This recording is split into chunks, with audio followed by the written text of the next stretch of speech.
دوستو آج کی اس ویڈیو میں ہم آپ کو بتائیں گے کہ 3 ایسی کون سی چیزیں ہیں جن کے بارے میں قیامت کے دن سوال نہیں ہوگا۔ اس سے پہلے قیامت کے دن نعمتوں پر جواب دہی ہوگی، اس کے بارے میں چند اقوال سن لیں۔ دوستو اللہ پاک نے اپنی مقدس کتاب میں خبر دی ہے کہ دنیا کی جن نعمتوں میں انسان گزر کر رہا ہے ان کے بارے میں روز قیامت ضرور پوچھا جائے گا کہ کیا ان کا شکر ادا کیا تھا یا نہیں۔ ارشاد ربانی ہے ثم لتسألن یومئذ عن النعیم، پھر عن قریب تم سے ان نعمتوں کے بارے میں سوال کیا جائے گا۔ مجاہد رحمت اللہ علیہ فرماتے ہیں دنیا کی لذتوں میں سے ہر ایک لذت کے بارے میں پوچھا جائے گا۔ سعید بن جبیر رحمت اللہ علیہ فرماتے ہیں یہاں تک کہ شہد کے ایک گھونٹ کے بارے میں بھی پوچھا جائے گا۔ تو دوستو حسن بصری رحمت اللہ علیہ فرماتے ہیں نعمتوں میں دوپہر اور رات کا کھانا بھی شامل ہے۔ دوستو ابو قلابہ رحمت اللہ علیہ فرماتے ہیں نعمتوں میں سے شہد کھانا بھی ہے اور صاف گھی کے ساتھ روٹی کھانا بھی۔ تو دوستو چلتے ہیں اس طرف کہ 3 ایسی کون سی چیزیں ہیں کہ جن کے بارے میں قیامت کے دن سوال نہیں ہوگا۔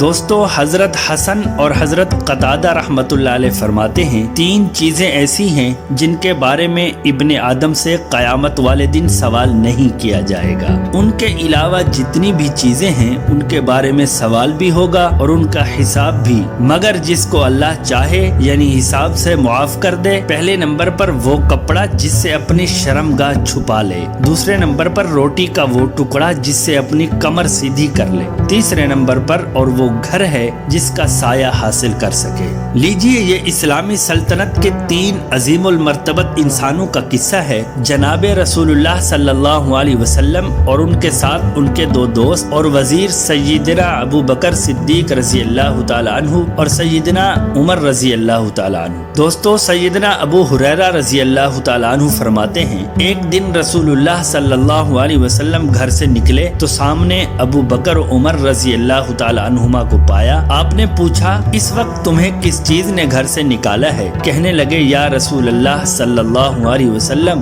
بھوک نے۔ آپ صلی اللہ علیہ وسلم نے فرمایا اس ذات کی قسم جس کے ہاتھ میں میری جان ہے مجھے بھی اسی چیز نے گھر سے نکالا ہے جس نے تم دونوں کو گھر سے نکالا ہے، کھڑے ہو جاؤ۔ وہ دونوں رسول اللہ صلی اللہ علیہ وسلم کے ساتھ اٹھ کر کھڑے ہو گئے۔ ایک انصاری آیا اور انہیں اپنے ساتھ لے گیا۔ وہ کھجور کا ایک خوشہ لایا جس میں کچی اور پکی کھجوریں تھیں اور عرض گزار ہوا اس سے تناول فرمائیے اور خود چلا گیا۔ پھر ایک میمنہ یعنی بکری کا بچہ ذبح کیا اور ان کے لیے گوشت بھون لایا۔ جب انہوں نے گوشت بھی کھایا اور کھجوریں بھی اور سیراب ہو گئے تو رسول اللہ صلی اللہ علیہ وسلم نے سیدنا ابو بکر صدیق اور سیدنا عمر رضی اللہ تعالی عنہما سے فرمایا اس ذات کی قسم جس کے ہاتھ میں میری جان ہے روز قیامت تم سے ضرور بالضرور ان نعمتوں کے بارے میں سوال ہوگا۔ تمہیں گھر سے بھوک نے نکالا اور پھر اس وقت تک گھر نہیں پلٹے جب تک کہ تمہیں یہ نعمتیں نہیں مل گئیں۔ اگر اس امت کے سب سے بڑے 3 افراد کا یہ حال ہے کہ ان سے بھی ان نعمتوں کے متعلق سوال ہوگا جو کہ انہیں بہت سخت بھوک کے بعد ایک ہی بار حاصل ہو گئی، تو پھر ہم لوگوں کا کیا حال ہوگا جو روزانہ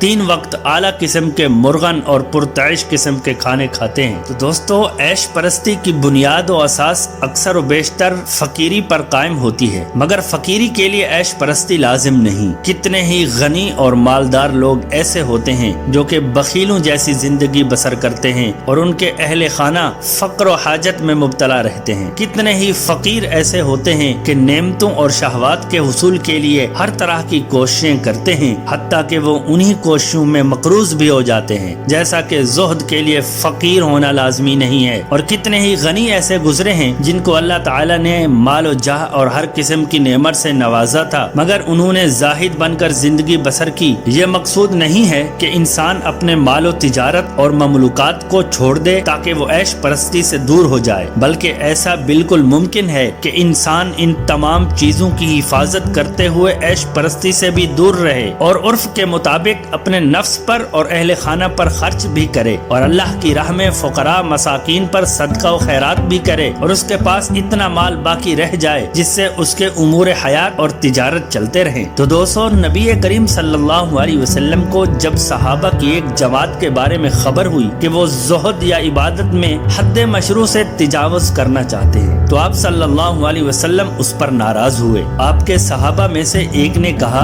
میں ساری رات نماز پڑھا کروں گا، دوسرے نے کہا میں ہمیشہ روزہ رکھوں گا اور کبھی افطار نہیں کروں گا، اور تیسرے نے کہا میں عورتوں سے کبھی بھی شادی نہیں کروں گا اور ان سے دور رہوں گا۔ آپ صلی اللہ علیہ وسلم نے فرمایا اللہ کی قسم میں تم میں سب سے زیادہ اللہ سے ڈرنے والا اور اس کا خوف رکھنے والا ہوں، حالانکہ میں نماز پڑھتا ہوں اور آرام بھی کرتا ہوں، روزہ بھی رکھتا ہوں اور افطار بھی کرتا ہوں، اور میں عورتوں سے شادی بھی کرتا ہوں، بس جس نے میری سنت سے اعراض کیا وہ مجھ سے نہیں۔ بس اہل خانہ اور اولاد سے اعراض کرنا یعنی منہ موڑنا ان چیزوں میں سے نہیں ہے جو اللہ اور اس کے رسول صلی اللہ علیہ وسلم کو محبوب ہوں، اور نہ ہی یہ انبیاء کرام کا طریقہ کار ہے۔ زہد کی حقیقت یہ ہے کہ انسان کا دل دنیاوی امور میں سے کسی چیز کے ساتھ ہی نہ لگ کر رہ جائے، نہ ہی وہ مال کے ساتھ لگے، نہ ہی مقام و مرتبہ کے ساتھ، اور نہ ہی منصب کے ساتھ، نہ ہی حکومت کے ساتھ۔ تو دوستو دعا ہے کہ اللہ پاک ہمیں ان چیزوں پر عمل کرنے کی توفیق عطا فرمائے، آمین یا رب العالمین۔